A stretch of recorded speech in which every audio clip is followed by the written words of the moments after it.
সংহতি দিবস উপলক্ষে আজকের এই মহতী সমাবেশের সাথী সভাপতি, মঞ্চে আসীন আছেন সিআইটিওর ত্রিপুরা রাজ্য কমিটির সাধারণ সম্পাদক কমরেড শঙ্কর প্রসাদ দত্ত, শ্রমজীবী নারী সমন্বয় কমিটির রাজ্য আহ্বায়িকা কমরেড পাঞ্চালী ভট্টাচার্য এবং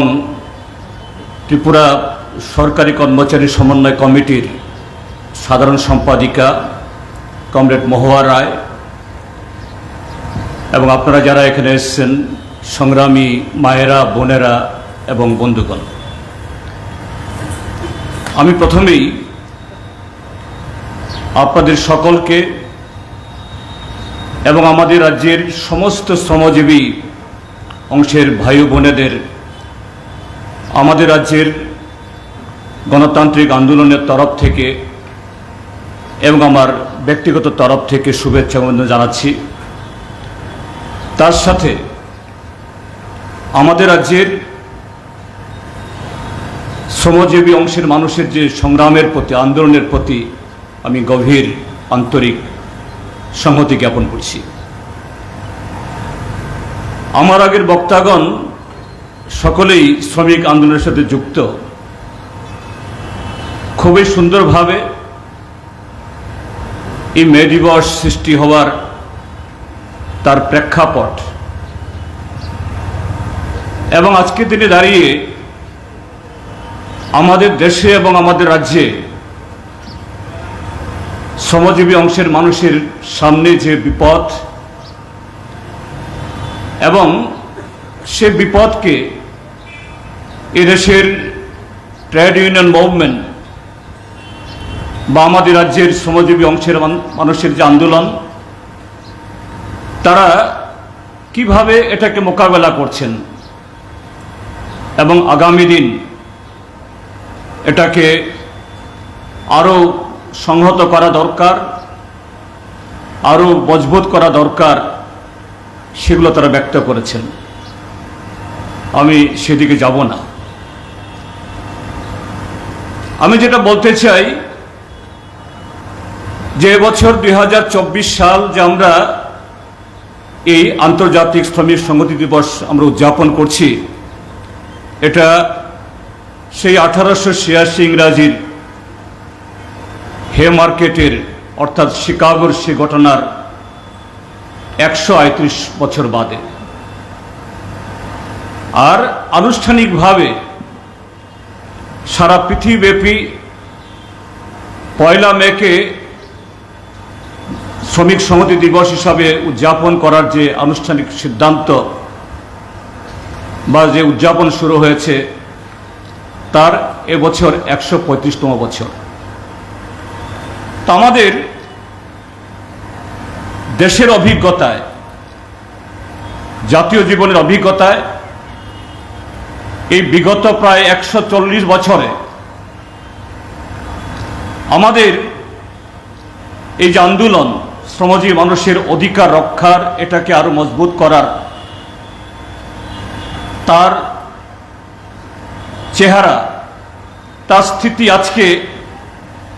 আমাদের জাতীয় জীবনে কোন পর্যায়ে? সেই 1890 খ্রিস্টাব্দে মে দিবস, শ্রমিক সংহতি দিবস উদযাপিত হওয়ার পর, তখন আমাদের দেশ পরাধীন ছিল। প্রায় সেই সময়েতে, সমকালীন সময়েতে আমাদের দেশেও একেবারে আসমুদ্র হিমাচল সেরকমভাবে না হলেও দেশের যে সমস্ত প্রান্তে শ্রমিক ঐক্য গড়ে উঠেছিল, একদিক থেকে সাম্রাজ্যবাদের বিরুদ্ধে সংগ্রাম, আরেক দিক থেকে শ্রমিকদের অধিকার আদায়ের সংগ্রাম, সেই সংগ্রামে আমাদের দেশের বিভিন্ন প্রান্তেও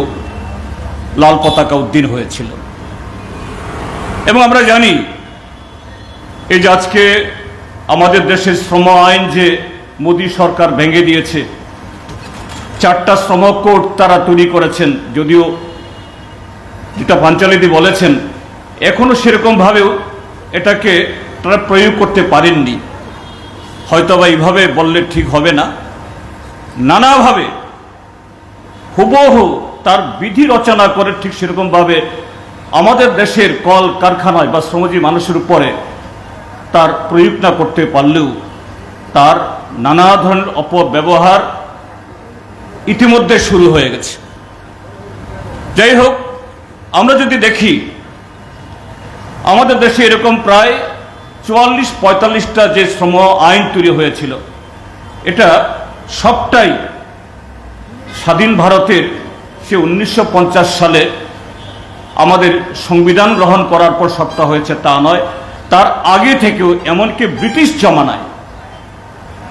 ঔপনিবেশিক সে শাসন ব্যবস্থার সময়তেও ব্রিটিশদের কাছ থেকেও এদেশের শ্রমজীবীরা কিছু কিছু আইন তৈরি করেছিল। পরবর্তী সময়েতে এগুলো স্বাধীন ভারতে প্রবর্তিত সেখানে হয়েছে। কিন্তু আজকে আমরা কি লক্ষ্য করছি,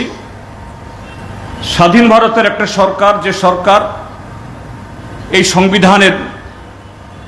নামে শপথ গ্রহণ করে, সংবিধান রক্ষা করার জন্য অঙ্গীকার ঘোষণা করে, যারা শাসন ক্ষমতায় বসেছেন তারা অবলীলায় যা অর্জিত হয়েছে সমস্ত কিছুকে ভেঙে দিয়ে সেখানে কোড, সেই কোড মানে কি, সেই কোডে কি সংগঠিত শ্রমিক, কি অসংগঠিত শ্রমিক, অর্গানাইজড বা আনঅর্গানাইজড, কোন অংশেরই স্বার্থ রক্ষা করার কোনো প্রভিশন, কোনো ধারা এই 4টা শ্রম কোডের মধ্যে নেই। সবটাই হলো মালিকদের পক্ষে। এবং সে মালিকরা এই গত 10 বছরে কিভাবে আমাদের দেশের এই শ্রমজীবী অংশের মানুষের উপরে মোদী সরকারের তাদের পৃষ্ঠপোষকতায়, তাদের সহযোগিতায় একদিক থেকে চলতি শ্রম আইনের অপব্যবহার আর শ্রম কোডের সেরকম প্রয়োগ না হলেও তারও সেখানে নানাভাবে কাজে লাগিয়ে আরও অন্যান্যভাবে আমাদের দেশের সরকার যেভাবে একচেটিয়া পুঁজি, অর্থাৎ শ্রমিকদের রক্ত ঘামকে শোষণ করে যারা তাদের পুঁজির পাহাড়, মুনাফার পাহাড় এটাকে স্ফীত করে, তা কি হয়েছে ইতিমধ্যেই আমরা এগুলো নানাভাবে আমরা চর্চা করেছি। আমাদের দেশের এই সময়ে যদি একটু আমরা এটাকে মেলে ধরি সেখান থেকে পরিষ্কার হয়। যেমন আমরা এই সময়তে শুনি 2টি কর্পোরেট সংস্থা, আদানি এবং আম্বানি, অক্সফাম, যে আন্তর্জাতিক যে এরকম বিভিন্ন দেশের অর্থনীতি বা তার ইকোনমিক সাইজ এগুলো নিয়ে যারা নানা চর্চা করে, মূল্যায়ন করে, তাদের রিপোর্ট অনুসারে শুধু 2016 থেকে 2020 ইংরাজি মাত্র 5 বছর সময়ের মধ্যে মোদির যে শাসনের পরবর্তী সময় আরও হয়েছে, আম্বানির তার পুঁজির পাহাড় বৃদ্ধি হয়েছে 350%, অর্থাৎ 350 গুণ। আদানির পুঁজির পাহাড় স্ফীত হয়েছে 750%, মাত্র 5 বছর সময়েতে। এবং তার পরবর্তী সময়েতে এই যে ডিমনিটাইজেশন, কোভিডের সময়েতে এই লকডাউন ইত্যাদির মধ্য দিয়ে আরও নানাভাবে কোম্পানি আইন শিথিল করে এবং তাদের যে ব্যাংক থেকে নেওয়া ঋণ এগুলাকে মকুব করে